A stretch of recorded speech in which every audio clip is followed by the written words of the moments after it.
परभणी शहरातील डॉक्टर बाबासाहेब आंबेडकर यांच्या पुतळ्यावर दगडफेक करून पुतळ्याची विटंबना करण्यात आली. त्याचबरोबर संविधानाची प्रतिकृती असलेली कृती त्याची ताडफोड करून रस्त्यावर फेकण्यात आली.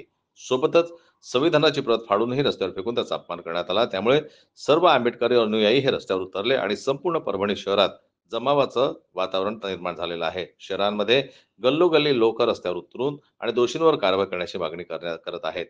या घटनेच्या निषेधार्थ 11 डिसेंबर रोजी परभणी शहर हे बंद करण्याची हाक सर्व आंबेडकरी अनुयायांकडून करण्यात आली व त्याचबरोबर संपूर्ण मराठवाड्याभर या घटनेचे प्रतिसाद उमटलेले आहे. संपूर्ण मराठवाड्याभर या घटनेची निंदा देखील होत आहे.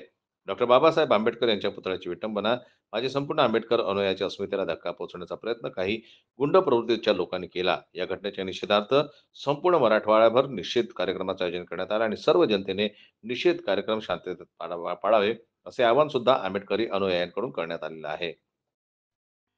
जनमतला न्यूज करता छत्रपती संभाजीनगरहून दिलीप वरकट यांची रिपोर्ट.